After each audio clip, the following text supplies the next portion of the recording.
Assalamu alaikum students. I hope you all are fine. Welcome to science class. Students, this lecture is for grade 7. Today I am going to explain you chapter number 7, that is physical and chemical changes and process. अच्छा, इसमें हम पढ़ेंगे chemical change और physical change.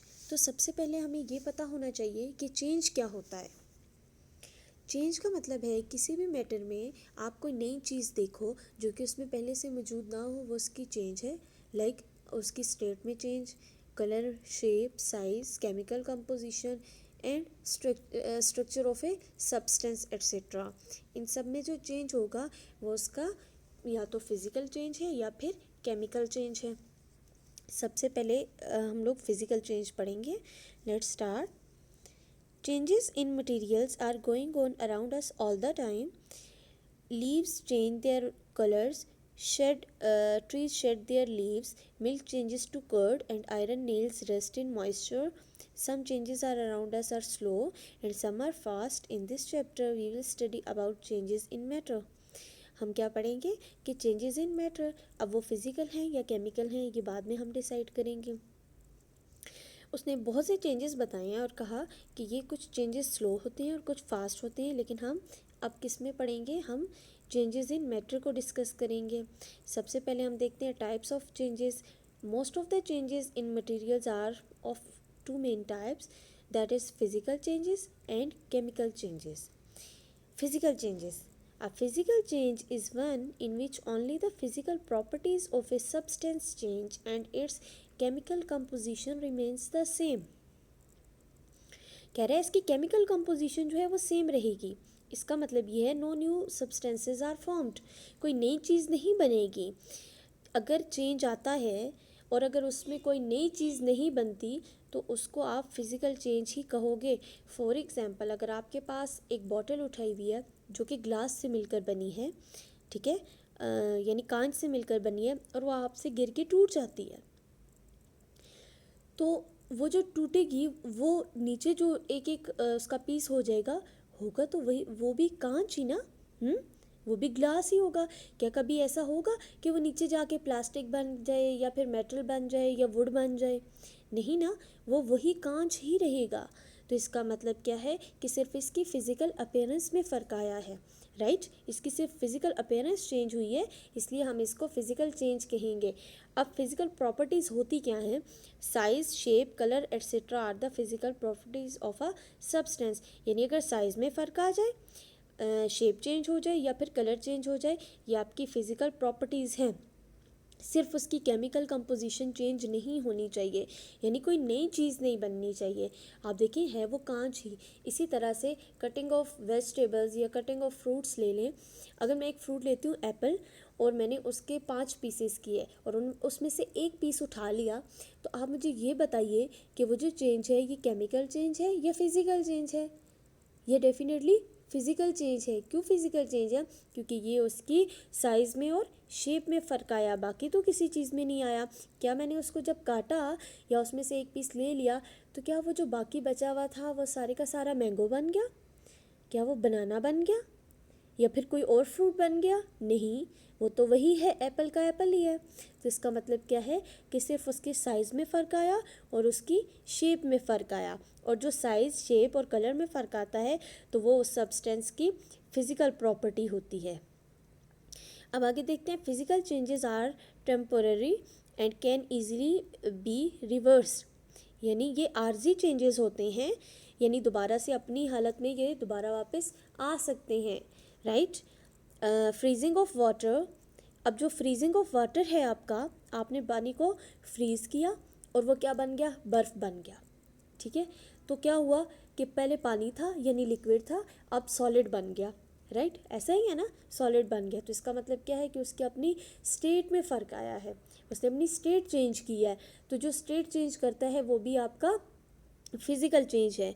उसने सिर्फ अपनी state change की, यानी वो लिक्विड से सॉलिड में कन्वर्ट हो गया। लेकिन अगर आप उसको दोबारा से निकाल के बाहर रख दें बर्फ़ को, तो वो दोबारा से पानी बन जाएगी। तो इसका क्या मतलब है कि ये दोबारा से अपनी उसी हालत में वापस आ गई। तो ये फिज़िकल चेंज है। फिर cutting fruits into pieces, switching on the bulb, dissolving of something into another, For example, sugar and water, salt, etc. are some examples of physical changes. Ice melt or water freeze, जब ice melt होगी या water freeze होगा, it does not change the composition of water, तो इसकी composition change नहीं हुई। यानी अगर आपने पानी को जमा कर बर्फ़ बना दिया तो क्या वो बर्फ़ कोई और चीज़ बन गई है? नहीं, वो है तो अभी भी पानी ही, सिर्फ वो सॉलिड फॉर्म बन गई। इसी तरह से अगर आप उस बर्फ़ को निकाल के पानी बना दो तो क्या ये जूस बन गया? क्या ये ऑयल बन गया? क्या ये कोई और चीज़ बन गई? नहीं, ये अभी भी पानी ही है। अभी भी हाइड्रोजन के 2 एटम्स और कार्बन ऑक्सीजन का 1 एटम ही है इसमें। तो इसका मतलब ये है कि इसकी केमिकल कंपोजिशन चेंज नहीं हुई। तो ये भी आपका कौन सा प्रोसेस है? आपका फिज़िकल प्रोसेस है। ठीक हो गया। इसी तरह से अगर आप वेजिटेबल्स कट करते हो तो ये भी आपका कौन सा प्रोसेस होगा? फिज़िकल प्रोसेस होगा। क्यों? क्योंकि उसमें सिर्फ आपका साइज़ और आपकी शेप चेंज हुई है। उसके बाद हम चलते हैं केमिकल चेंजेस की तरफ। अ chemical change is one in which a new substance is formed. Chemical change ऐसा चेंज है जिसमें नई चीज़ बन जाती है। यानी कोई भी चेंज आएगा अगर किसी चीज़ में तो वो नई चीज़ बन जाएगी। जो और केमिकल चेंजेस आर परमानेंट, ये मुस्तकिल चेंज है, right, and are not easy to reverse, और ये रिवर्स आसानी से नहीं हो सकता। जैसा कि burning of paper, rusting of iron, paper का जलना, रस्टिंग ऑफ आयरन का मतलब है जंग लग जाना आयरन को। Turning of milk into yoghurt, जब आपका मिल्क जो है वो योगर्ट बन जाए। Cooking of food are some examples of chemical changes. For example, अगर आपकी मदर कोई आप सोच लें कि वो कोई वेजिटेबल बना रही हैं, तो वो जब वो उसको कुक कर लेंगी तो जब वो चीज़ बन जाएगी तो वो तो नई चीज़ बन गई ना। आपने बहुत सारी चीज़ें मिक्स की लेकिन एक नई चीज़ बन गई, तो वो केमिकल चेंज है। क्या आप दोबारा से उसमें से मिर्च, नमक और जो बाकी चीज़ें आपने जो वेजिटेबल्स डाली, जो आपने टोमेटोज़ डाले, जो अनियंस डाले, क्या उन सबको आप अलहदा कर सकते हो? आप नहीं अलहदा कर सकते ना उनको। तो इस वजह से वो क्या है आपका केमिकल चेंज। आपकी अम्मी आपसे कहती है कि दूध को फ्रिज में रख दें, ठीक है, और आप रखना भूल जाते हैं, तो वेरी नेक्स्ट मॉर्निंग आप देखेंगे कि वो मिल्क जो है वो स्पॉइल हो गया होगा, राइट। क्या आप उसे दोबारा अपनी पहली कंडीशन में ला सकते हैं? नहीं ला सकते। क्यों नहीं ला सकते? क्योंकि उसकी केमिकल कंपोजिशन चेंज हो गई है, ठीक है। उसके बाद हम देखते हैं अगर कभी आप अपनी डेली लाइफ में देखें, आपकी जो मदर हैं वो क्या कर रही होंगी कि हमेशा वो आटे की डो से रोटी बनाती हैं, ऐसा ही है ना, आटे की डो से रोटी बनाती हैं। क्या आप दोबारा उस जो रोटी है उससे डो बना सकते हैं? यानी पकी हुई रोटी से आप डो बना सकते हैं? नो, नहीं बना सकते। क्यों नहीं बना सकते? Because this is chemical change, ठीक है। और ये केमिकल चेंज जो होता है ये रिवर्स नहीं होता। केमिकल चेंजेस आर परमानेंट, ये कभी भी रिवर्स नहीं होगा। Coal is carbon, when we burn coal it changes into smoke, energy and ash. क्या कह रहे हैं? कोल एक कार्बन है ना, जब भी आप इसको बर्न करोगे तो ये स्मोक में, एनर्जी में और ऐश में कन्वर्ट हो जाएगा। So burning of coal is a chemical change because new substances are form during this process. नए सब्सटेंसेस बनना शुरू हो जाएंगे इस प्रोसेस में, इसलिए इसको केमिकल चेंज कहेंगे। हमने पढ़ा फिज़िकल चेंज में कि फ़िज़िकल चेंज जो होता है उसमें no new substances are formed, और इसमें new substances are formed. Physical change में आपका जो प्रोसेस होता है वो टेम्पररी होता है और कैन ईजी बी रिवर्स्ड, और यहाँ पे chemical changes are permanent and are not easy to reverse. यानी अगर आप केक बना रहे हैं और आप केक बना चुके हैं तो उसमें से आप अलग चीज़ें नहीं कर सकते दोबारा से। लाइक आपने एग फ्राई किया, तो क्या आप एग को दोबारा से उसकी ओरिजिनल पोजीशन पे ला सकते हैं? आप नहीं ला सकते। क्यों नहीं ला सकते? क्योंकि एक केमिकल प्रोसेस हुआ है और उसके अकॉर्डिंग आप नहीं ला सकते, क्योंकि नई चीज़ बन गई। इसकी केमिकल कंपोजिशन उसकी केमिकल कंपोजिशन जो है वो चेंज हो गई, राइट। इस तरीके से देखिए नीचे रस्टिंग ऑफ आयरन लिखा है। Put a few iron nails in half filled glass of water. After a few days observe the nails. Iron has react with oxygen in water. It is called rusting of iron. क्या कह रहा है? Rusting of iron क्या होता है? कुछ दिन के लिए आप half filled glass of water में कुछ थोड़े से नेल्स डालें, ठीक है, और उसके बाद क्या करें?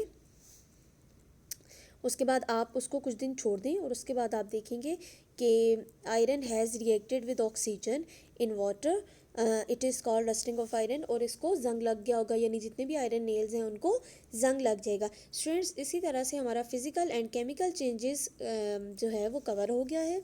अब नेक्स्ट जो application of chemical changes, use of hydrocarbons as fuels, use of fertilizers in agriculture, आगे how does vegetable oil change into fat, उसके बाद प्लास्टिक्स और रिवर्सिबल एंड इरिवर्सिबल जो है, इन सब को हम नेक्स्ट में डिस्कस करेंगे, क्योंकि आपके लॉन्ग क्वेश्चंस में ये मेजर जो टॉपिक्स हैं ये आपके लॉन्ग क्वेश्चंस में आ रहे हैं, राइट। अभी हमने क्या पढ़ा, हमने पढ़ा चेंज, फिर उसके बाद हमने टाइप्स ऑफ चेंजेस पढ़ी, सबसे पहले हमने फिजिकल चेंज पढ़ा, फिर उसके बाद हमने केमिकल चेंज पढ़ा। तो इनको ध्यान से लेक्चर सुनिएगा, ना समझ आए तो बार बार सुनिएगा। अपना ख्याल रखिएगा। अल्लाह हाफिज़।